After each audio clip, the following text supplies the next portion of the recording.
अगर आप इन लाल झंडों को अपने जीवन पर हावी होने देते हैं तो आपका जीवन खुद एक लाल झंडा बन जाएगा।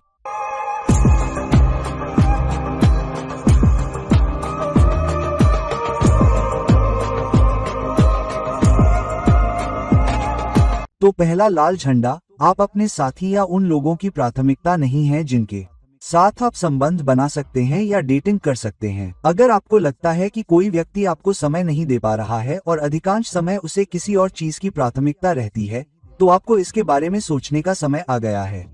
मुझे याद है एक बार एक लड़की मेरे पास आई और उसने मुझसे पूछा कि क्या उसकी कुंडली इस लड़के से मेल खा रही है। मैंने उससे पूछा कि क्या आप इस लड़के की पृष्ठभूमि जानती हैं, क्योंकि मैंने उसकी कुंडली में कुछ चीजें देखी थी। उसकी कुंडली में कुछ चुनौतियां थीं और उसकी कुंडली उसके साथ मेल नहीं खा रही थी। तो मैंने उस लड़की से पूछा कि तुम इस लड़के से कैसे मिली और तुम एक दूसरे को कितने समय से जानती हो। उसने कहा कि मैं उस लड़के से किसी सामाजिक कार्यक्रम में मिली थी और फिर हमने एक दूसरे को नंबर दिए और हम बात करते रहे और कभी कभार हमारी मुलाकात भी होती रही। हालांकि ऐसा लगता है कि उस व्यक्ति के पास मेरे लिए समय नहीं है और वह कहता है कि वह हमेशा व्यस्त रहता है। लेकिन जब मैं उसके सोशल मीडिया को देखती हूँ तो वो अपनी तस्वीरें सोशल मीडिया पर डालता है कि वो यहाँ वहाँ गया, बंजी जंपिंग की, अपने दोस्त के साथ कैंपिंग की, दूसरे देश की यात्रा की, और हर समय वो मुझसे कहता रहता है कि वो बहुत व्यस्त है और वो मेरे लिए बीच बीच में ही समय निकाल पाता है और फिर उसे कोई और काम मिल जाता है जिसमें वो व्यस्त हो जाता है।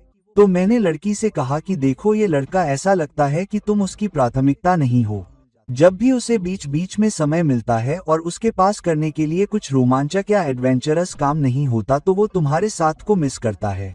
क्या तुम उसके लिए बैकअप प्लान बनना चाहती हो, क्योंकि ये कहीं जाता नहीं दिख रहा है। तुम खुद तय करो कि तुम सच में इसे आगे बढ़ाना चाहती हो या नहीं, क्योंकि ये एक बड़ा रेड फ्लैग है और तुम उसकी प्राथमिकता नहीं हो। अब प्राथमिकता का मतलब ये नहीं है कि वो व्यक्ति सिर्फ तुम्हें ही प्राथमिकता दे, बल्कि तुम उसकी 2 या 3 प्राथमिकताओं में से एक होनी चाहिए या कम से कम 4 प्राथमिकताओं में से एक होनी चाहिए। उदाहरण के लिए, किसी व्यक्ति की प्राथमिकता उसका काम, उसका परिवार, उसके दोस्त हो सकते हैं और आपको उनकी प्राथमिकता में शामिल होना चाहिए। अगर उनके पास बहुत सारी चीजें हैं जो उनके लिए प्राथमिकता हैं और वे आपको पर्याप्त समय नहीं दे पा रहे हैं, उदाहरण के लिए आप लोग हर दिन बात नहीं करते हैं या आप हर 2 दिन, अधिकतम 3 दिन में बात नहीं करते हैं। अगर आप मिलने जाते हैं और कोई फेस टाइम नहीं है और आमतौर पर आप फोन पर बात कर रहे होते हैं, तो वह व्यक्ति आपसे फेस टाइम नहीं करना चाहता है। यह नहीं दिखाना चाहता है कि वह कहाँ है, या वह कभी कभार ही आपसे फेस टाइम करता है। आमतौर पर वह आपसे फोन पर बात करना चाहता है। ऐसा भी बहुत कम होता है और वह आपको समय नहीं दे रहा है। यह आपके लिए एक बड़ा रेड फ्लैग हो सकता है। दूसरी बात, अगर आप एक विकल्प हैं, आप दूसरों के बीच एक विकल्प हैं और वे आपको यह नहीं बता सकते हैं कि आप एक विकल्प हैं, लेकिन आप जानते हैं कि आप दूसरे व्यक्ति के लिए एक विकल्प की तरह दिखते हैं, तो यह आपके लिए एक बड़ा रेड फ्लैग हो सकता है। एक और उदाहरण, एक लड़की मेरे पास आई और उसने कहा कि मैं इस लड़के को कुछ महीनों से जानती हूँ और वह एक सोशल इन्फ्लुएंसर है और एक सोशल इन्फ्लुएंसर चैनल अभी अभी शुरू हुआ था और उसके पास, मुझे लगता है, 20 से 21 हजार के बीच सब्सक्रिप्शन थे या उसके आसपास। और इसलिए वह लड़का, वह अधिक सुंदर था, वह एक अमीर परिवार से था, अपने लिए अच्छा कर रहा था और उसने सोचा कि शायद उसे कोई बेहतर मिल सकता है और इसलिए वह इस लड़की को एक विकल्प के रूप में रख रहा था और वह उससे कहता था, मेरे पास विकल्प हैं। तो उस लड़की ने मुझसे पूछा कि क्या इस रिश्ते में कोई वादा है या नहीं, क्या मुझे इसे आगे बढ़ाना चाहिए। वह अपनी और अपनी कुंडली लेकर आई। मैंने उससे कहा कि देखो, और मैंने उसकी दशा अवधि देखी। वह उड़ान भरने वाली थी। उसका चैनल बहुत अच्छा चलेगा। मैंने उससे कहा कि तुम 1 साल तक प्रतीक्षा करो, तुम बहुत अच्छा करोगी। यह लड़का तुम्हारे पैरों पर भीख मांगने आएगा और तुम्हारे साथ रहना चाहेगा। इसलिए मैंने उससे कहा कि बस इस लड़के को नजरअंदाज करो, उसे अपने काम पर ध्यान देने के लिए बहुत ज्यादा ऊर्जा न दें, अपने प्रभावशाली व्यक्ति बनने पर ध्यान दें, अपने चैनल पर ध्यान दें। तो उसने ऐसा ही किया और वह व्यक्ति हर कुछ महीनों में यहाँ वहाँ फोन करता था और आप उसे बहुत कम समय देते थे और वह भी परेशान नहीं होती थी। कई बार तो वह फोन का जवाब भी नहीं देती थी। दिन के अंत में, साल के अंत में उसके 25-30 हजार सब्सक्रिप्शन थे, जो बढ़कर 120,000 सब्सक्रिप्शन हो गए। चैनल 5 गुना 6 गुना बढ़ गया और उसके बाद से उसके सब्सक्रिप्शन बढ़ते गए, उसे फॉलो करने वालों की संख्या बढ़ती गई। तो मैंने कहा था कि तुम्हारे साथ कुछ बड़ा होने वाला है, बस इस व्यक्ति को अकेला छोड़ दो। और ऐसा हुआ कि लगभग 1 साल और 3 महीने बाद उस व्यक्ति ने उसे फोन किया और आप जानते हैं, वह उसे लगभग परेशान करने लगा, उसे परेशान करने लगा कि मैं तुम्हारे साथ रहना चाहता हूँ और मैंने तुम्हारे साथ बुरा व्यवहार किया है, वगैरह वगैरह। तो जो लोग इसे एक विकल्प के तौर पर देख रहे हैं, वे वास्तव में आपके साथ नहीं रहना चाहते हैं। इसलिए अगर कोई व्यक्ति कुछ हफ्तों या महीनों के अंदर आपके साथ नहीं रहना चाहता है, एक दूसरे को जानना चाहता है, एक्सप्लोर करना चाहता है, तो वे आपके साथ नहीं रहना चाहते हैं। उनमें कोई उतावलापन नहीं है, उनमें कोई उत्साह नहीं है, उनमें आपके साथ रहने की कोई प्रबल इच्छा नहीं है। तो यह कहीं नहीं जाने वाला है, रिश्ता कहीं नहीं जाने वाला है। और अगर 3 या 4 महीने हो गए हैं और फिर भी उनमें वह उत्साह नहीं है, वे आपके साथ रहना चाहते हैं, तो यह एक बहुत ही बड़ा लाल झंडा है। कृपया उन्हें रहने दें, क्योंकि वे आपको उतना रोमांचक नहीं पाते हैं, वे आपको उतना अच्छा नहीं पाते हैं, उन्हें आपके साथ रहने की इच्छा नहीं है। अपना समय वहां बर्बाद न करें। यह बहुत ही बड़ा लाल झंडा है। फिर एक और लाल झंडा, जब कोई अपने कदम खींचता हुआ दिखाई दे। वे कहते हैं कि मैं आपके साथ रहना चाहता हूं, लेकिन मुझे सोचने के लिए और समय चाहिए। मैं निश्चित रूप से तुम्हारे साथ रहना चाहता हूं। तुम ही वो हो जिससे मैं बात कर रहा हूं, तुम ही वो हो जिसके साथ मैं रहना चाहता हूं, लेकिन मुझे सोचने के लिए समय चाहिए। हम बस एक्सप्लोर कर रहे हैं और उन्हें समय और समय और समय लगता है और फिर वे अपना मन नहीं बना पाते। मेरे साथ एक और घटना घटी जहाँ एक लड़का, वह था असल में एक लड़की ने उनके सोशल नेटवर्क के जरिए उनसे संपर्क किया था और वह लड़की उसके पास आई और उसने कहा कि चलो एक्सप्लोर करते हैं, तुम और मैं एक जैसे हैं और तुम जानते हो कि हम दोस्त बन सकते हैं और शायद हम इसे आगे बढ़ा सकते हैं। वे एक दूसरे से बात करने लगे। तो उसने सोचा, ठीक है, तुम्हें पता है कि यह लड़की दिलचस्पी ले रही है, वह अपने काम के मामले में अच्छी स्थिति में है और वह स्वतंत्र है, वह अच्छी दिखती है। तो उसने उससे बात करना शुरू कर दिया और फिर 2-3 महीने बाद उसने उससे कहा कि देखो, हमने एक्सप्लोर करने के मामले में बहुत कुछ नहीं किया है, तो क्या तुम इस रिश्ते को आगे बढ़ाना चाहोगी, क्योंकि हम अटके हुए लग रहे हैं, हम स्थिर लग रहे हैं। लेकिन लड़की ने कोई जवाब नहीं दिया, वो कुछ नहीं कहती, कोई प्रतिक्रिया नहीं देती। तो लड़के को लगा कि शायद लड़की को उसमें कोई दिलचस्पी नहीं है, तो उसने उसे रहने दिया और आगे बढ़ गया। और फिर 2 महीने बाद लड़की उसके पास वापस आती है और कहती है कि तुम जानते हो कि हमने एक्सप्लोर किया था, तुमने ऐसा क्यों किया, तुमने मुझसे बात करना क्यों बंद कर दिया और हम साथ हो सकते थे, तुम जानते हो कि तुम बहुत जल्दी में थे। तो उसने सोचा, ठीक है, चलो कुछ और एक्सप्लोर करते हैं।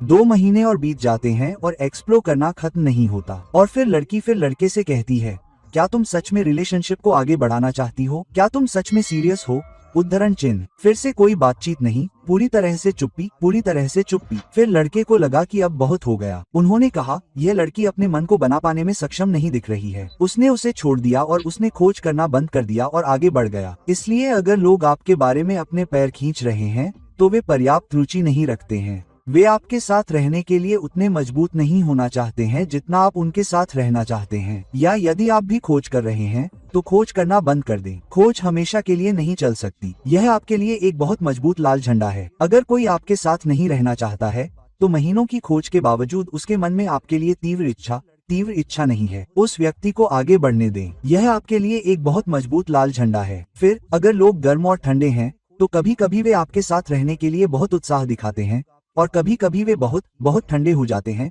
जैसे कि कोई उत्साह नहीं है, कोई स्नेह नहीं है, आपके साथ रहने की कोई इच्छा नहीं है। तब ये लोग कभी कभी ऐसे लोग लगते हैं जो अलग अलग लोग होते हैं। तब यह सवाल उठता है, क्या ये लोग द्विध्रुवी हैं या नहीं। कुछ तो अगर लोग बहुत ज्यादा हॉट और बहुत ज्यादा कोल्ड लगते हैं, जिसका मतलब है कि वे अपना समय कहीं और बिता रहे हैं, और जब वे किसी के साथ रहना चाहते हैं या उन्हें रोमांच या मौज मस्ती चाहिए, तो आप उनके लिए एक विकल्प हैं। इसलिए बहुत सावधान रहें जब लोग कभी आपके लिए हॉट और कोल्ड होते हैं, क्योंकि हो सकता है कि वे वास्तव में आपके साथ नहीं रहना चाहते हों। वे बस उस आउटलेट की तलाश में हैं, या हो सकता है कि आप उनके दोस्त हों। हो सकता है कि वे कुछ साथियों के लिए आपके पास वापस आएं। वे आपके पास इसलिए वापस आते हैं क्योंकि उन्हें आपका ध्यान चाहिए। वे उस समय के लिए लाड प्यार कर रहे हैं, उन्हें अपनी खुराक मिल जाती है, वे एक हफ्ते के लिए ठीक रहते हैं, फिर आप चले जाते हैं। अगर आपको हर बार कोई ऐसा व्यक्ति मिलता है जो आपके लिए बहुत ज्यादा कोल्ड है, तो उस चीज को बंद कर दे, क्योंकि यह आपके लिए बहुत ही बड़ा रेड फ्लैग है। फिर अगर कोई बहुत ज्यादा एनालिटिकल है, तो वे आपका और अपना बहुत ज्यादा एनालिसिस कर रहे हैं। वे आपके लुक्स, आपकी सोशल स्टेटस, आपके काम, आपकी सोशल बैकग्राउंड, आप कितने आकर्षक हैं, आपके पास कितने पैसे हैं, आप उनकी कास्ट, कल्चर के हैं या नहीं, इन सब के आधार पर आपका बहुत ज्यादा एनालिसिस कर रहे हैं। धर्म, कई चीजें हैं जो वे आपके बारे में बहुत अधिक विश्लेषण करते हैं। तो बहुत सावधान रहें, क्योंकि जब ऐसे लोग बहुत अधिक विश्लेषण करते हैं और किसी कारण से जब आप उन्हें मना लेते हैं या उन्हें लगता है कि वे इतनी चुनौतियों के बावजूद आपके साथ रहने की ताकत रखते हैं, तो जिस पल आप उनके साथ होते हैं, पहली बार कुछ गलत होने पर वे तुरंत पहली बात यही कहेंगे, देखो मुझे पता था कि यह काम नहीं करेगा, मुझे पता था कि यह कहीं नहीं जा रहा है, मुझे अपने दिल की बात सुननी चाहिए थी, हमें साथ नहीं रहना चाहिए था क्योंकि आप और मेरे बीच बहुत सारे अंतर हैं। इसलिए अगर कोई आपके बारे में बहुत अधिक विश्लेषण करता है, हमेशा आपके बारे में शिकायत करता है, आप में ऐसी कोई अच्छी बात नहीं पाता जिसकी वजह से वह आपके साथ रहना चाहता है, तो यह आपके लिए तुरंत एक बहुत बड़ा लाल झंडा है। जैसा कि मैं कहता हूँ कि अगर आप ऐसे लोगों से मिलते हैं तो सब कुछ छोड़कर भाग जाते हैं। फिर अगर कोई बहुत अधिक प्रतिस्पर्धात्मक है और हमेशा खुद की तुलना आपसे करता है, तो मैं ये करूंगा, तुम यह मत करो, मैंने ये तुम्हारे लिए किया, तुमने यह मेरे लिए नहीं किया, देखो मैं कितना अच्छा हूँ, कर रहे हैं, तुम नहीं कर रहे हो, देखो मैं कितना महत्वाकांक्षी हूँ, तुम महत्वाकांक्षी नहीं हो, देखो मैं हमेशा काम करता रहता हूँ, तुम कुछ नहीं कर रहे हो, देखो मैं अपना कितना अच्छा ख्याल रखता हूँ, तुम वो नहीं कर रहे हो। अगर बहुत ज्यादा तुलना हो और व्यक्ति मतभेदों को स्वीकार करने को तैयार न हो, मतभेदों की सराहना करने को तैयार न हो। कभी कभी कुछ बहुत सफल सीईओ और एमडी कहते हैं कि उनकी शादी बहुत स्थिर रही क्योंकि उन्होंने ऐसे व्यक्ति से शादी की जो उतना महत्वाकांक्षी नहीं था जितना वे थे, और वह व्यक्ति गृहिणी बनने के लिए तैयार था। कुछ पुरुष जो बहुत सफल सीईओ रहे हैं, वे घर में गृहिणी महिला के साथ अधिक खुश थे, अधिक सरल, उनके जितनी बुद्धिमान नहीं, उनके जितनी सफल नहीं, लेकिन एक अच्छी गृहिणी, प्यार करने वाली, देखभाल करने वाली व्यक्ति, प्यार करने वाली, देखभाल करने वाली गृहिणी या पति है। वे घर की देखभाल कर रहे हैं, वे बच्चों की देखभाल कर रहे हैं, ताकि पति या पत्नी पूरी तरह से अपने व्यवसाय, अपने काम पर ध्यान केंद्रित कर सकें और फिर घर पर पैसे ला सकें, और फिर वे छुट्टियों पर जा सकें, वे लोगों को घर पर बुला सकें। यह एक प्यार करने वाला, देखभाल करने वाला अच्छा रिश्ता है जहां वहां मजबूत संतुलन है। लेकिन अगर आप बहुत ज्यादा तुलना करते हैं और आप और वो व्यक्ति एक ही सोच के नहीं लगते, और वो व्यक्ति पाता है कि आप उतने महत्वाकांक्षी नहीं हैं, आप उतने सुंदर नहीं हैं, आप में बहुत सारी चुनौतियां हैं और वो हमेशा चाहता है कि आप उनसे उबरें, तो ये आपके लिए खतरे की घंटी है क्योंकि आप एक काम करते हैं और फिर कुछ और। ऐसे में वो चाहेगा कि आप में सुधार हो। आप एक और काम करते हैं तो वो एक और चीज ढूंढ लेगा जिसमें आप सुधार करना चाहेंगे, और आप एक और चीज सुधारेंगे तो वो चाहेगा कि आप कुछ और करें। अब आप कब तक ऐसा करते रह पाएंगे? तो जिस पल ऐसा होता है जब वो व्यक्ति आपकी तुलना आपसे बहुत ज्यादा करने लगता है, अपने काम, अपनी प्रतिक्रिया, अपनी महत्वाकांक्षा, अपने प्यार, अपने पैसे, अपनी सफलता की तुलना करने लगता है, तो ये आपके लिए खतरे की घंटी है। उस व्यक्ति को तुरंत छोड़ दीजिए। फिर अगर कोई आपसे बहुत ज्यादा डरता है, आपके साथ रहने से बहुत ज्यादा डरता है, बहुत ज्यादा डरता है क्योंकि हो सकता है कि उसके रिश्ते खराब रहे हों या रिश्ते टूट गए हों, इसलिए वो दूसरे रिश्ते में आने से डरता है, और इसलिए वो डरता है कि क्या वो आपके साथ कुछ कर पाएगा, यह आपके साथ काम करेगा। उन्हें डर है कि क्या आप एक दूसरे के साथ रह पाएंगे, उन्हें डर है कि क्या कुछ ऐसी बातें होंगी जो रिश्ते में खटास पैदा कर सकती हैं या खराब कर सकती हैं, उन्हें डर है कि क्या मतभेद होंगे, उन्हें डर है कि लड़ाई होगी, उन्हें डर है कि क्या आप साथ रह पाएंगे या नहीं। अगर कोई व्यक्ति इतने सारे डर से जूझ रहा है और अपने सभी डर और आशंकाओं के बावजूद भी वह आपके साथ रहना चाहता है, क्या होता है कि अगर आप साथ होते हैं और फिर कुछ गलत हो जाता है, यहाँ तक कि छोटी सी बात भी गलत हो जाती है, तो आप कहते हैं, अरे मुझे पता था कि ऐसा होने वाला है, मुझे बहुत डर था कि ऐसा होने वाला है, मुझे पता था कि यह गलत होगा, और उसके बावजूद देखिए आपने इंतजार नहीं किया, देखिए आपने मुझे इस रिश्ते में आने के लिए प्रेरित किया, देखिए आपने क्या किया है। मुझे अपने दिल की सुननी चाहिए थी, मुझे अपने दोस्त की सुननी चाहिए थी, मुझे अपने अंतर्ज्ञान की सुननी चाहिए थी, हमें इसमें नहीं पड़ना चाहिए था। उद्धरण चिन्ह। तो फिर आप क्या करते हैं? तो अगर कोई आपके साथ रहने से बहुत डरता है या बहुत अंधविश्वासी है, तो कभी कभी लोग कहेंगे, जब तक यह बशा अवधि खत्म नहीं हो जाती, जब तक यह पारगमन नहीं हो जाता, मैं आपके साथ नहीं रह सकता, जब तक मेरी शादी खत्म नहीं हो जाती, मैं आपके साथ नहीं रह सकता, जब तक यह विशेष घटना नहीं हो जाती, मैं आपके साथ नहीं रह सकता, मैं आपके साथ नहीं रह सकता। मेरे ज्योतिषी ने मुझसे कहा है, आप अपने 35वें या 40वें साल से पहले यह नहीं कर सकते, या आप यह नहीं कर सकते। देखिए, ज्योतिष आपके लिए भी एक जोखिम भरी चीज है अगर आप इसे अपने जीवन पर बहुत ज्यादा असर डालने दे रहे हैं। अगर आप किसी के साथ रहना चाहते हैं और आपको लगता है कि आप और आपके पास एक दूसरे के साथ रहने के लिए पर्याप्त व्यवहारिक कारण हैं, तो ज्योतिष महत्वपूर्ण है, लेकिन यह सब कुछ नहीं है। इसलिए विश्वास की छलांग लगाएं, खासकर अगर दूसरा व्यक्ति तैयार है और आपके पास आपके लिए बहुत समय है और आप सोच रहे हैं और खोज रहे हैं और डरे हुए हैं और बहुत अंधविश्वासी हैं। हो सकता है कि दूसरा व्यक्ति आपके जितना अंधविश्वासी न हो। आप अंधविश्वास या अपने डर को साथी के साथ रहने और बाकी सब चीजों में दखल नहीं दे सकते। आपको कहीं ना कहीं संतुलन बनाना होगा। इसलिए अगर आप किसी ऐसे व्यक्ति के साथ हैं जो बहुत डरपोक है, जो अंधविश्वासी है, तो यह आपके लिए एक और बड़ा लाल झंडा है। फिर एक और बात है, अगर रिश्ता दिन ब दिन ठंडा होता जा रहा है, आपने बहुत अच्छी शुरुआत की थी, आप एक दूसरे के साथ घूम रहे थे, आपको एक दूसरे का साथ पसंद था, आप एक दूसरे से लगभग हर दिन बात करते थे, फिर कुछ समय बाद धीरे धीरे आपकी दिलचस्पी बढ़ती जाती है। ऐसा लगता है कि वह व्यक्ति आपसे दूर होता जा रहा है, आपके कॉल का जवाब नहीं दे रहा है,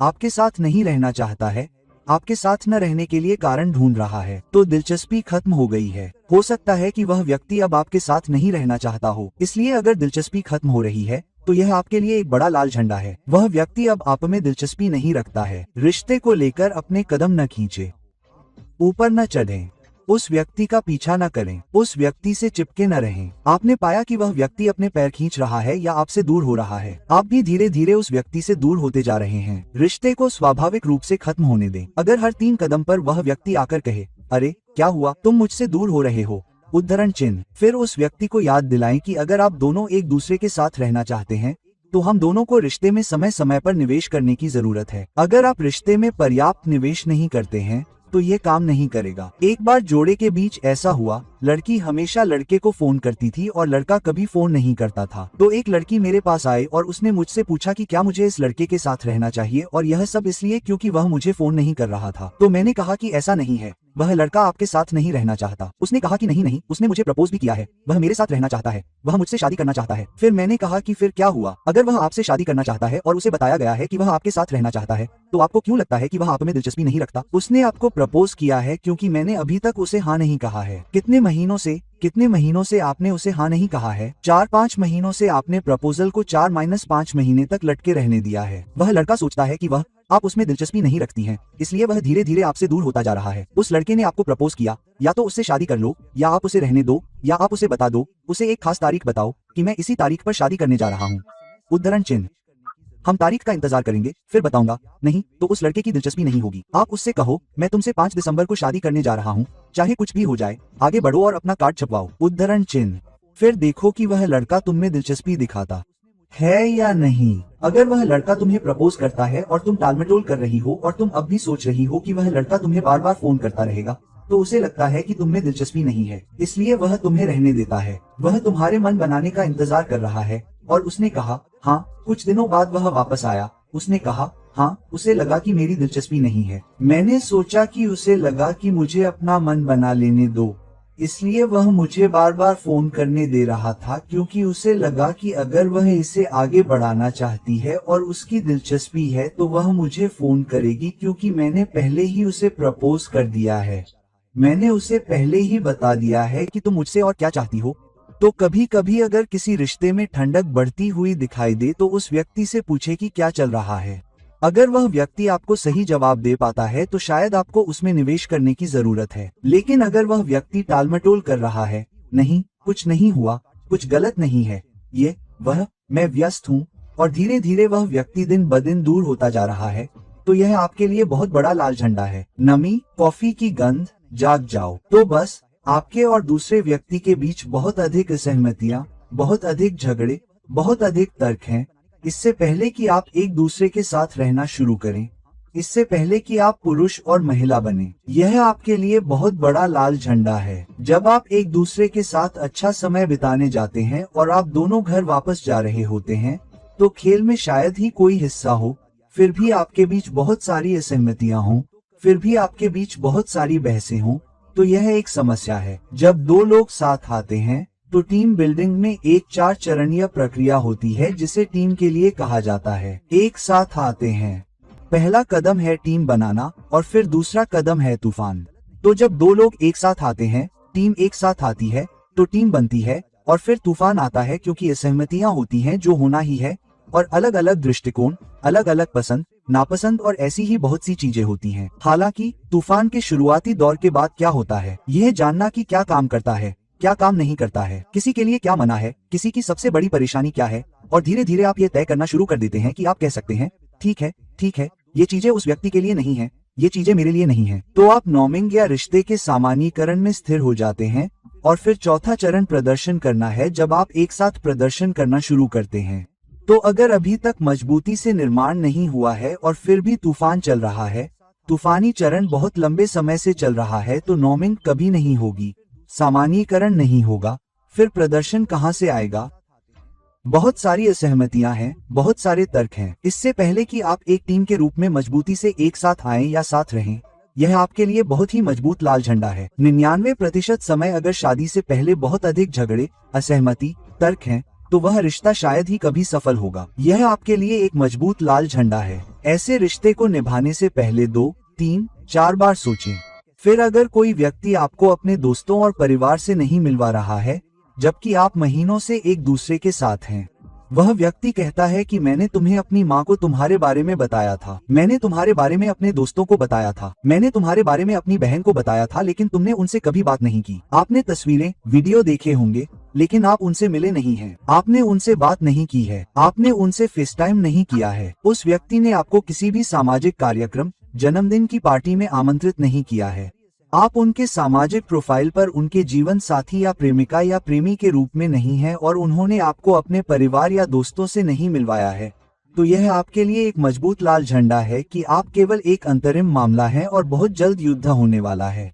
इसलिए अपने व्यक्ति को दूसरे व्यक्ति से अपने दोस्तों और परिवार से मिलवाने के लिए प्रेरित करते रहें, और अगर वे तैयार हैं तो आप जानते हैं कि आप निर्णय ले सकते हैं। अगर वे तैयार नहीं हैं, अगर वे कहते हैं कि मुझे निर्णय लेने के लिए और समय चाहिए, तो शायद उन्हें 1 या 2 महीने दें, लेकिन उससे अधिक नहीं। अगर वह व्यक्ति आपके साथ रहने के लिए दृढ़ता से नहीं चाहता है, और इस हद तक नहीं कि वह व्यक्ति आपको अपने परिवार और दोस्तों से मिलवा रहा है, तो यह एक मजबूत लाल झंडा है। हो सकता है कि वह व्यक्ति स्थायी रूप से आपके साथ नहीं रहना चाहता हो, बस समय बिताना चाहता हो। फिर अगर वह व्यक्ति केवल मेरे बारे में बात कर रहा है, हर समय हम या हम नहीं, वह व्यक्ति मेरे बारे में, मेरी चुनौतियों, मेरे बॉस, मेरे काम, मेरी समस्या के बारे में बात कर रहा है।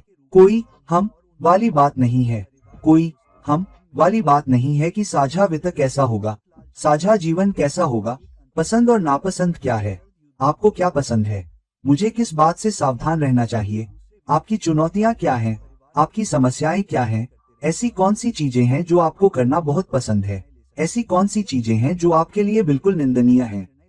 केवल तभी जब आप पाते हैं कि वह व्यक्ति आपको जानने में निवेश कर रहा है और कोई हम और हम नहीं है, तो आप सुनिश्चित हो सकते हैं कि वह व्यक्ति हम दोनों के बारे में सोच रहा है, क्योंकि वह व्यक्ति केवल इस बारे में बात कर रहा है कि आज मेरे साथ मेरे काम पर ऐसा हुआ, मेरे बॉस ने ऐसा किया, मेरे टीम के सदस्य ने ऐसा कहा, मेरे सीईओ ने ऐसा कहा, मेरे मरीज के साथ ऐसा हुआ, मेरे क्लाइंट के साथ ऐसा हुआ। कुछ भी काम नहीं कर रहा है, हम और हम के बारे में कुछ भी नहीं है। यह एक मजबूत वेकअप कॉल है। वह व्यक्ति आपके साथ समय बिता रहा है क्योंकि वह व्यक्ति आपका ध्यान पसंद है। उस व्यक्ति को अच्छा लगता है कि आप उसे रोने के लिए कंधा देते हैं। आप एक ऐसी दुखियारी हैं जिसके लिए और कुछ नहीं है। अगर आपको कोई ऐसा व्यक्ति मिले जो हमेशा मेरे बारे में बात करता है, उसमें हम या हम जैसा कुछ नहीं है, तो आप कहीं नहीं जा सकते। वह व्यक्ति आपको एक टीम के रूप में नहीं देखता, भले ही वह व्यक्ति आपके लिए बहुत ही गंभीर लाल झंडी की तरह सोच रहा हो,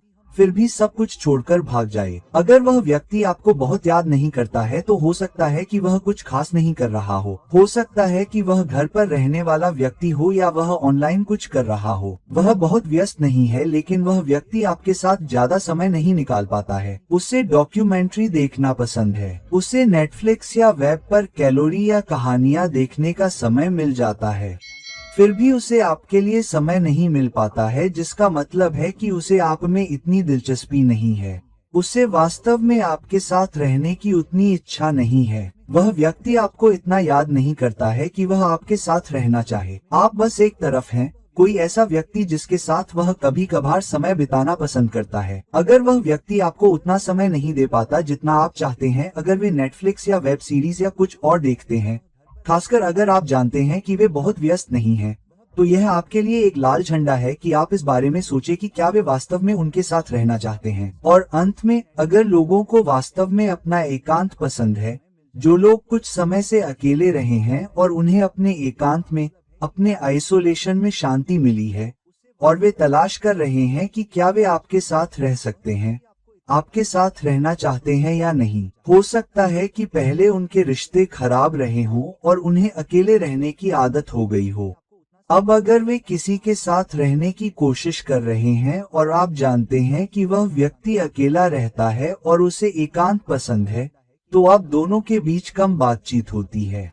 आपके साथ फेस टाइम करने की बहुत अधिक इच्छा नहीं होती है। आपको वीडियो कॉल करने या आपको कॉल करने या आपसे मिलने या आपके घर आने या आपको कॉल करने या जो भी हो कि बहुत अधिक इच्छा नहीं होती है, तो व्यक्ति अपने एकांत में बहुत अधिक रहता है। तो ऐसे लोगों को एकांत की इतनी आदत हो सकती है कि वे शायद नहीं रह सकते। किसी दूसरे व्यक्ति की मौजूदगी उन्हें पसंद होती है। अगर किसी कारण से आप साथ होते हैं और आपके बीच कोई छोटी मोटी अनबन हो जाती है, तो वे फिर से अपने खोल में चले जाते हैं। वे अकेले रहकर शांति पाना चाहते हैं। कभी कभी दो लोग एक ही घर में रहते हैं और एक दूसरे से बात भी नहीं करते, क्योंकि व्यक्ति अपनी शांति, अकेलेपन को चाहता है और फिर धीरे धीरे रिश्ता टूटता जाता है। अगर कोई अपने अकेलेपन के बहुत आदी हो गए हैं, खासकर आप, तो बहुत सावधान रहें, क्योंकि आपको इसकी बहुत आदत हो जाती है और फिर आप इससे बाहर नहीं आ पाते। अब दोस्तों, मैंने आपको बहुत सी बातें बताई हैं। ये बहुत महत्वपूर्ण लाल झंडे हैं, लेकिन मैं आपको यह बताना चाहता हूँ, अगर आप 30 के आखिर में हैं या 40 की शुरुआत में हैं, खासकर महिलाओं के लिए, और अगर आप 50 के दशक में हैं, तो यह आपके लिए समय है, क्योंकि मुझे लगता है कि यह कोई ऐसी चीज नहीं है, लेकिन कई महिलाएं जो मेरे पास आती हैं, खासकर भारतीय उपमहाद्वीप से, जैसे ही वे 30 की उम्र पार करती हैं और वे नहीं होती हैं शादीशुदा हैं, तो मुझसे कहते हैं, अरे शादी कब कर सकते हैं? उद्धरण, 30 तो पार कर ही चुके हैं, अब कौन शादी करना चाहेगा? तो ये सारे डर उन्हें घेर लेते हैं। जैसे ही वे 35 की उम्र पार करते हैं, उन्हें लगता है कि कोई भी उनके साथ नहीं रहना चाहेगा। इसलिए अगर आप महिलाओं के लिए 35 से ज्यादा उम्र के हैं और पुरुषों के लिए अगर आप 45 से ज्यादा उम्र के हैं, तो कोशिश करें और देखें कि क्या आप किसी के साथ रहना चाहते हैं और आपकी बहुत ज्यादा मांगे और आकांक्षाएं नहीं होनी चाहिए। कोशिश करें और देखें कि क्या आप किसी ऐसे व्यक्ति के साथ रह सकते हैं जो एक अच्छा साथी हो सकता है, जहां मन को शांति मिले और एक दूसरे से ज्यादा उम्मीदें न हो, और आप दोनों एक दूसरे को अच्छे दोस्त, अच्छे साथी के तौर पर मानते हुए स्वतंत्र हो सकें।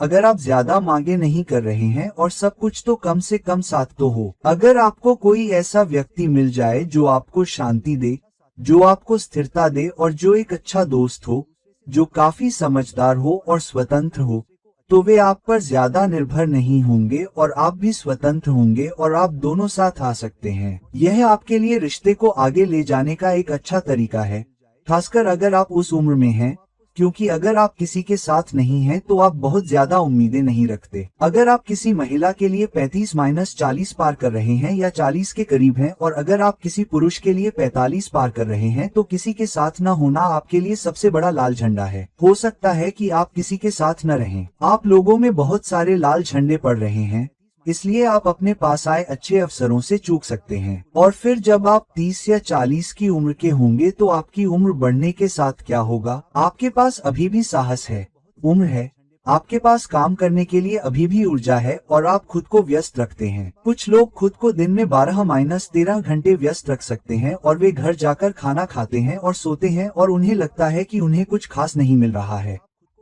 लेकिन जब आपके पास वह ऊर्जा नहीं होती है और फिर जब आप घर पर रहते हैं और शायद आप अब काम नहीं कर रहे होते हैं, तो यह वास्तव में आपको खा जाता है। अकेलापन आपको खा जाता है। जब आपके घर आने वाले और बात करने वाले बहुत कम लोग होते हैं, तो जीवन बहुत बड़ी समस्या बन जाता है। इसलिए अगर आप बेहतर स्थिति में हैं, अगर आप 30 के दशक के आखिर या 40 के दशक के शुरुआती दौर में हैं या उससे भी ज्यादा उम्र के हैं, तो इन लाल झंडों को ध्यान से पढ़ें। किसी ऐसे व्यक्ति को खोजें जो एक अच्छा साथी हो, एक अच्छा दोस्त हो, जो काफी समझदार हो, जो काफी परिपक्व हो, काफी सुलझा हुआ हो, काफी स्वतंत्र हो। कोशिश करें और देखें कि क्या आप रिश्ते को आगे ले जा सकते हैं, बजाय इसके कि आप उस व्यक्ति के बारे में बहुत ज्यादा मांग करें, बहुत ज्यादा महत्वाकांक्षी हो, जिसके रिश्ते में बहुत सारी चुनौतियां हों। विश्वास की छलांग लगाएं। तो दोस्तों, इस वीडियो को लाइक करें, शेयर करें, और अगर आप मुझसे पर्सनल कंसल्टेशन चाहते हैं तो नीचे दिए गए लिंक पर मुझसे संपर्क करें। जब तक कोई और वीडियो नहीं आता, तब तक के लिए मैं आपका मित्र ज्योतिषी और मार्गदर्शक आपसे विदा लेता हूँ। नमस्ते।